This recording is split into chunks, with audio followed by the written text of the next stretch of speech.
Hi friends, అస్సలం అయికం. ఈరోజు మనము ఒక చదువు నేర్పించిన గురువు, ఒక ఆవిడ తన జీవితంలో 10 మందికి చదివిపిస్తూ ఎన్నో విద్యార్థులు ఆమె దగ్గర మంచి చదువులు చదివి ఒక ఉన్నతమైన స్థాయిలో ఉన్నారు. ఆవిడ గురించి మనం తెలుసుకున్నాం. ఈమె కేరళ వాసి.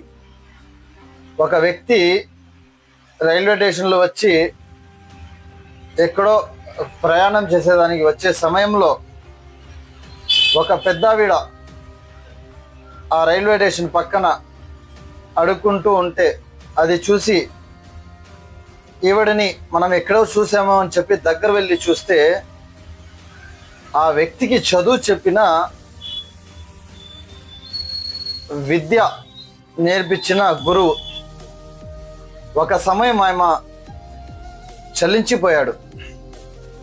ఒక గురువు పరిస్థితి ఈ విధంగా వచ్చేదానికి కారణాలు ఏముంటాయని చెప్పి ఆయన దగ్గర వెళ్ళి ఆయనతోనే అడిగి తెలుసుకున్నాడు, ఏమైంది ఏమి అని. తెలుసుకున్న తర్వాత ఆయన చెప్పిన మాటల్లో ఒకసారి ఉలిక్కిపడాడు. వారి బిడ్డలకి ఆయన భారంగా ఉంది అని చెప్పి నన్ను ఇంటి బయట తరిమేశారని చెప్పింది. అది చలించిపోయి అతనితో పాటు చదువుకున్న విద్యార్థులకు కూడా ఈ విషయం తెలియజేశాడు. అందరూ కలిసి వచ్చి ఆమె గురించి తెలుసుకొని ఆమెకి వారి ఇంటికి తీసుకుని వెళ్ళి శుభ్రం చేసి ఆమెకి ఉండేదానికి ఏదో స్థలంలో పెట్టించి రావడం జరిగింది.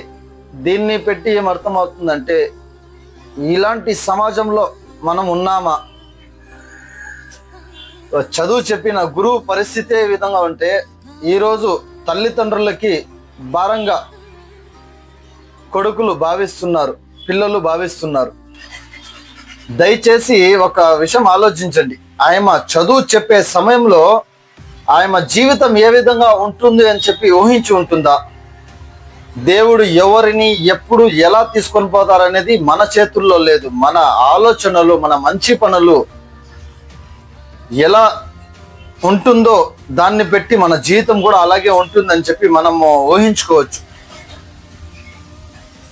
ఈ వీడియో చూసి ప్రతి ఒక్కరూ ఈ వీడియోని షేర్ చేసి మరొకసారి ఇలాంటి ఘటనలు ఎక్కడ జరగకుండా ఉంటుందని ఆశిస్తూ ఈ వీడియో చేయడం జరిగింది.